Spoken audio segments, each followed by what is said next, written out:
generations before us have endured worse, and guess what? They survived.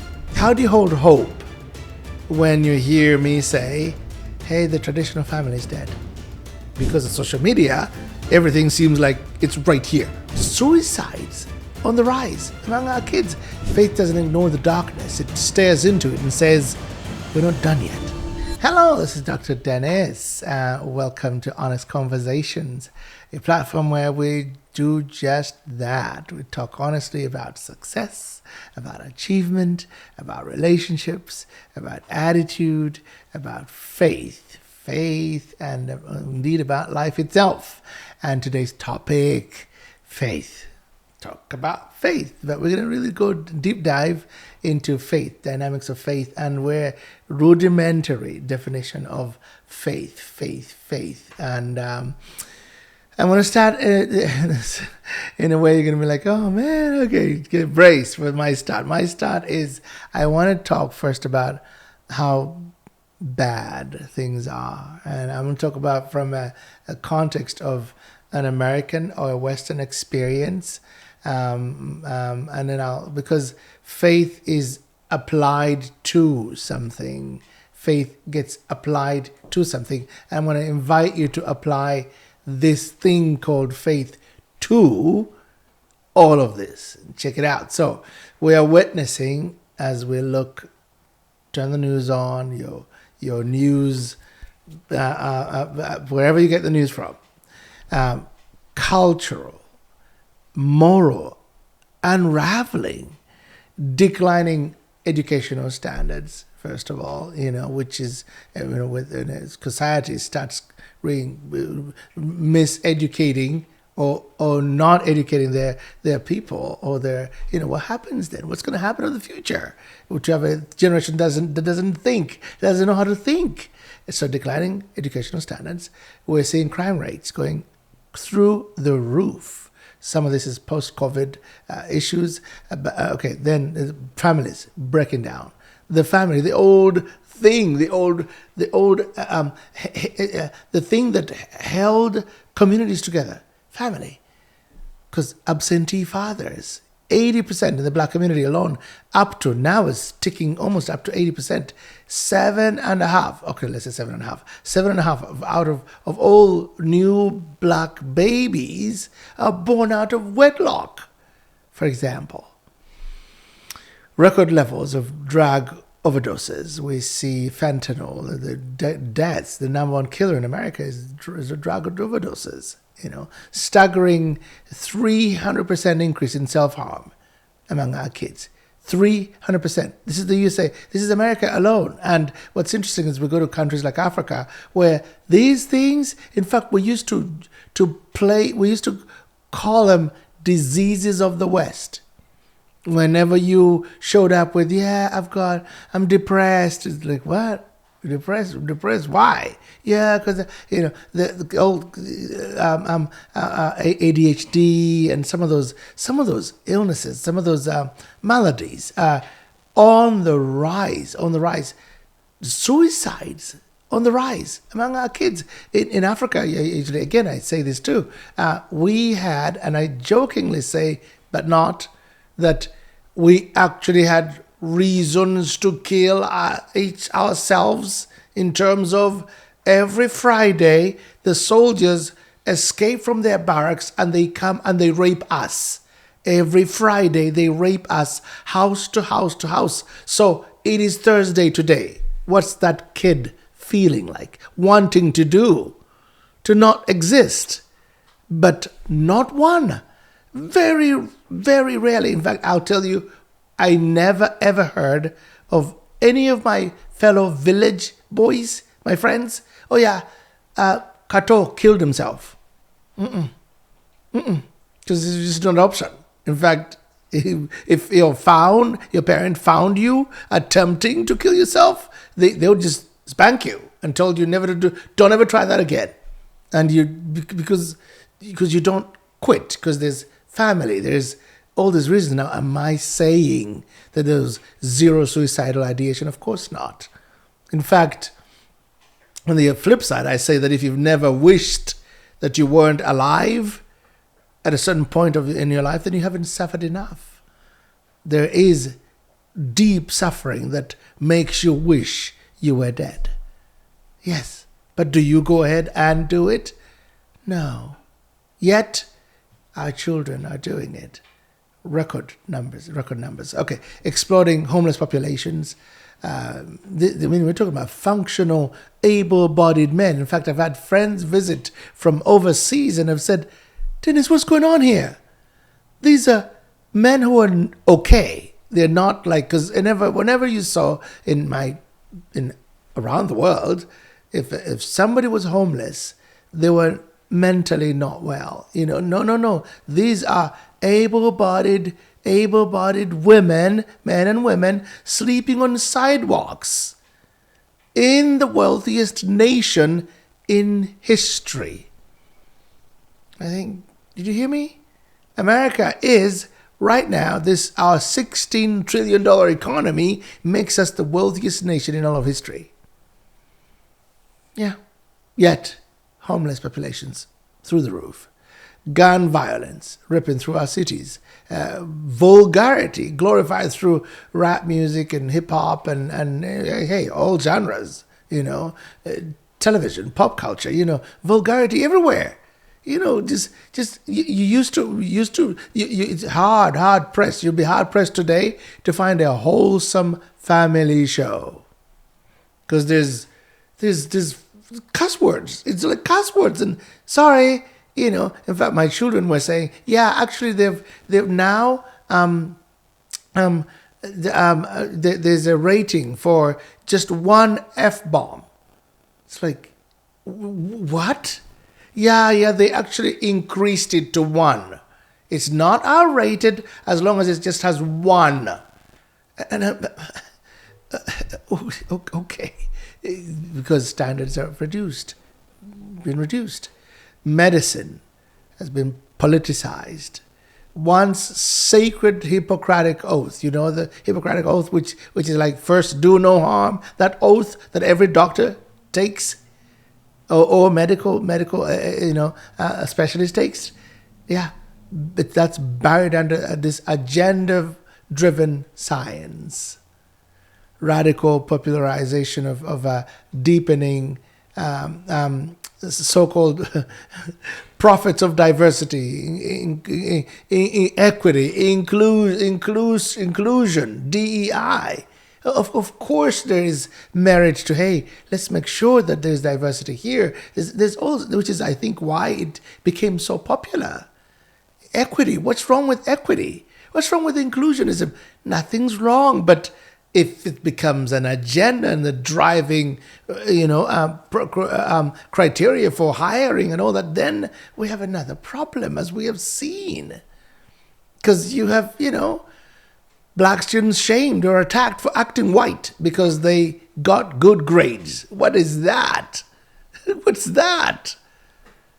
Blatant historical revisionism. There's that also going on right now. Teachers teaching kids, for example, that America is evil, is founded solely on the backs of slaves, which is untrue. It is not true. I'm sorry. That's not true. Widespread despair. We've got widespread despair, not just in individuals, institutions, but governments.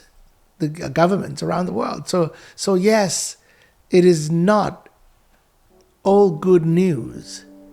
And yet I say, ladies and gentlemen, that there is hope. Hey there, Josh here. I'm the producer of Honest Conversations. If you believe in what this podcast is doing, if you've been challenged, if you've been encouraged, or have simply enjoyed the content that we are putting out, then I encourage you to support it. Through Patreon, you can help keep these honest conversations going. And in return, you get cool perks like a live Q&A with Dr. Dennis, or the access to future episodes, or even the ability to suggest future topics for this podcast. There's so many more, and this is just our way of saying thank you for that support. There's a link in the description box and also in the screen right now. If you want to be a part of the family behind Honest Conversations, head on over to that link. Now back to the episode. There's hope, firstly, and allow me to say this, which is something that people don't seem to want to hear these days. Generations before us, ladies and gentlemen, have endured worse. I said that to a young man recently, and they were mad at me for saying that. It's like, because they want to feel entitled to this idea in this way that this is the worst ever. I said, excuse me, have you experienced a world war? What do you mean? Yeah, where are recently I saw on this TV show. My wife sent me a clip of how they used to decide who to draft to send off to war, and just random numbers. It was on TV. It was an old TV show, but the old TV show. I mean, it was in the news. And there was a news item where they said this guy was just literally just spinning a wheel, and the numbers would come up. If you were born in this, you're being drafted this today, the draft. If you were born in this age, if you were born on this day, everybody born this, and it's like, wow, yeah, being sent off to die for a cause you don't even understand. You don't quite understand what Hitler, who's that, what is it doing? Yeah, go. We gotta go. Volcanic eruptions. We had that. We had typhoons and tsunamis and famines. Have we experienced a famine? Okay, what about slavery? What about tyranny? I'm sorry. Generations before us have endured worse, and guess what? They survived. They survived. I was talking to my sons recently because, at the time of this recording, they just been a bombing somewhere in the Middle East, and my kids were like, Dad, this is, man, what if, and I'm saying, guys, it's okay. First of all, it's far away. Well, but what if it's, because of social media, everything seems like it's right here. Because, there's, in a mall in Paris, and you're in Fontana, California, but you're stressed about an event in a train station in Spain, and it's stressing you out in real time because you know what? Because you're seeing ambulances and you're seeing fire trucks, and you're like, and you start panicking. It's thousands of miles away, but it doesn't matter. It is here, and of course, if you've never experienced it, and there's no daddy or mommy, or there's no adults to tell you life happens and humanity will survive. We will be, no. Then what are you going to do?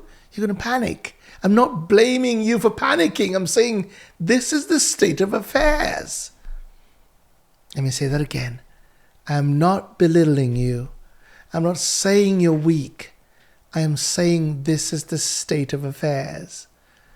And I'm actually encouraging you by saying, okay, things are bad, but there's such a time as when things were worse than they are today. By ignoring reality, though, and masking it with euphemisms like unhoused persons. Okay, do you know that homeless people are being called curbside communities right now? Yeah. Don't belittle them. I'm like, what? They're homeless? No. They're called urban campers. See, yeah. No. We don't do gun violence. No, we don't want to blame it on the shooters. It's this inanimate objects called guns. Yeah.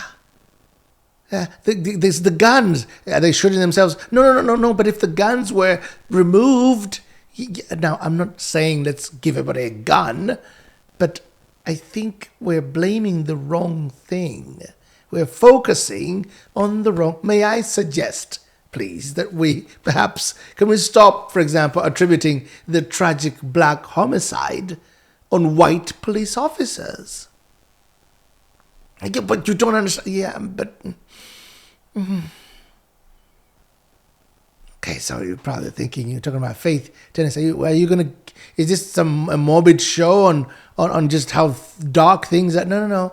It's important to first face the thing, call the thing what it is before we apply faith to it. How do you hold hope when you hear me say, hey, the traditional family is dead? Our cities will never be safe again. Or the earth is disintegrating, because there's that now too. I mean, supposed to even fart. Sorry, that's bad, because this farting is bad. Cows shouldn't fart because they're destroying don't breathe hard. We're about to get there. You can't yawn. I don't know. I'm sorry. If you're an activist, you're probably really mad at me right now, but okay. I'm not even going to debate any of this. This podcast, I'm talking about faith. Scripture. May I give you scripture? Hebrews. Faith is the substance of things hoped for. It's the evidence of things not seen. Really? Yeah. How do we hope for stable families, safe cities, racial harmony, a return to meritocracy, personal responsibility? Yeah, we have to hope. Can we hope for that first before we face it? This is the beginning of change. Is we first hope for. Families are bad. They're breaking up. 7 out of 10. Divorce rates are okay. Can we hope? Hope doesn't cost you anything. Can we hope for safe cities? That's where it starts. Now, faith says things can and will get better. Boom. It births hope. It gives vision. Dr. Martin Luther King says, he's Reverend Martin Luther King, by the way. He's a reverend. We try to erase that today. Reverend, he said, his audacious dream of racial harmony is born out of faith. Was born out of faith. Not faith in systems or government, but faith in righteousness, in the sovereign God. But faith alone, as I say, is not enough. It is the beginning. Book of James, one of the biblical writers, says, faith without works is dead. So merely believing is simply wishing. Faith moves to action. Real faith pushes you to do a couple of things. First of all, hey, let's have that uncomfortable conversation with that white neighbor whom you grown to hate, or that black colleague, or that brown supervisor. Could we start talking to them? Just perhaps discover their humanness. Faith reaches out to this estranged child and to say, yeah, you're estranged child that you dropped at age 9. Don't want to talk to him because it makes you uncomfortable talking to them. Well, faith says, sorry, call him. Call him. Faith means just say, I'm sorry for quitting on you. It won't cost you anything to say that, but shame, maybe, embarrassment, maybe, but that's where it begins. Faith. You want to have a better relationship with your son? It begins by saying sorry, by picking up the phone, by not avoiding. Real faith drives you to apologize to your ex for that selfishness, for the cruelty. You were selfish. You took everything from him or her. You were brutal in court. You left her penniless.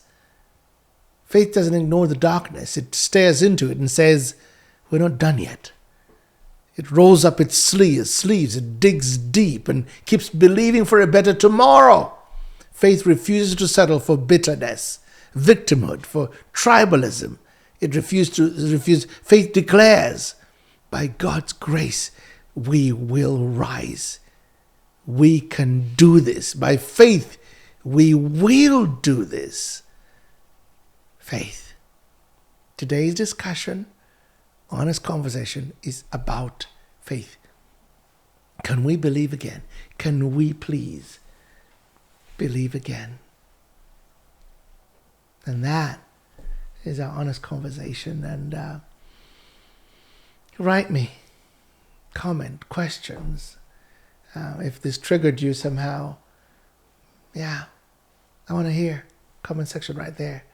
And subscribe. Please don't forget to subscribe so you don't miss the next episode. And I'll see you next episode right here on Honest Conversations. May God richly bless you. Come on. I'm so glad that we talked about faith today. It is something that we desperately need to be discussing, especially when we look around the world and darkness seems to be hiding behind every corner. Here at Honest Conversations, what we want for you to take out of every single episode is not just, hey, that was a cool topic, or that was a nice listen, but instead, what we desire is that you go out into the real world and have your very own honest conversations. So this week's Honest Conversation starter is, how does active faith look like in your everyday life? Dr. Dennis read a verse from Hebrews that says, faith is the substance of things hoped for. So basically, the question is, how are you going about your everyday life with the perspective of faith that brings about hope in the midst of all the hopelessness that surrounds us? Anyway, I hope that question challenges you. And I want to thank every single one of you that listened or watched this episode. Thank you so much. And I want to give a big shout out to our Patreon supporters that keep the honest conversations going, and most especially our off the record Patreon supporters. If that is you, you're supposed to be seeing your name on the screen right about now. All right, that is it for today's episode. We cannot wait to have another honest conversation in the next episode. So hang on tight, and we'll see you in the next episode of Honest Conversations.